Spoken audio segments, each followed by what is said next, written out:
वडोदरा भाजपा बख्शीपंच मोर्चा के अग्रणी गोपाल चुनारा पर हुए हमले के मद्देनजर उनका इलाज अस्पताल में जारी था और अब उनके निधन की खबर सामने आई है।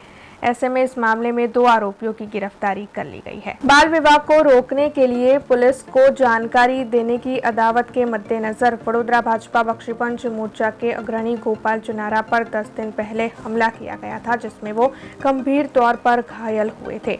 ऐसे में उनका इलाज अस्पताल में जारी था और कल गोपाल चुनारा का निधन हो गया। ऐसे में इस हमले के मद्देनजर गोपाल चुनारा के 2 भाइयों की गिरफ्तारी पुलिस ने की है। आपको बता दें कि जतिन चुनारा और गौतम चुनारा की गिरफ्तारी इस मामले में की गई है और उनसे आगे पूछताछ की जा रही है। इस मामले में एसीपी सी डिवीजन के अशोक राठवा ने ज्यादा जानकारी दी है।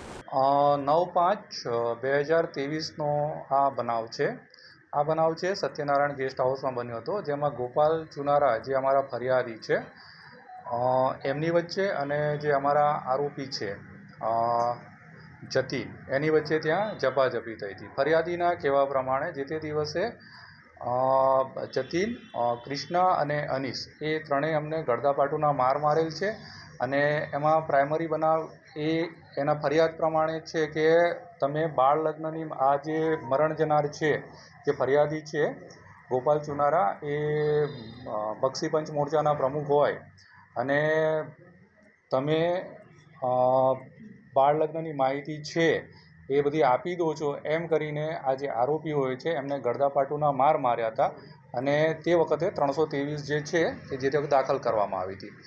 એ પછી 12 તારીખે છે એસએસજી હોસ્પિટલમાંથી એમને મકરપુરાની એક હોસ્પિટલમાં લઈ જવામાં આવ્યા હતા અને ત્યાંથી આ દર્દી છે અનકોન્શિયસ છે એ રીતનો અમને રિપોર્ટ કરવામાં આવ્યો હતો।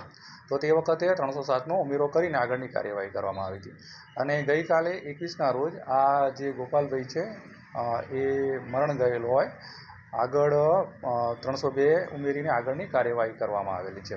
આમાં જે 2 જે આરોપીઓ છે કૃષ્ણા અને અનીશ છે એ અમને એક અરજી મળી હતી કે અમે લોકો ત્યાં હાજર નહોતા અને એમની તપાસ કરતાં એ લોકો જ્યાં હાજર હતા, જ્યાં નોકરી કરે છે અને બીજી જગ્યાએ જ્યાં એ લોકો હાજરીના પુરાવા છે ત્યાંના સીસીટીવી લઈ અને એનું ચેક કરવામાં આવેલું છે અને જતીનના નિવેદનમાં અને જે ગેસ્ટ હાઉસમાં જે માણસ હાજર હતો એના નિવેદનમાં જાણવા મળેલ છે નજરેજોનાર સાહેબ કે જતીન અને એનો બીજો ભાઈ છે ગૌતમ એ 2 જણાએ મળીને આને ત્યાં ગળદાપાટુના માર મારેલા છે। अब खबरों से लगातार अपडेट रहना हुआ आसान।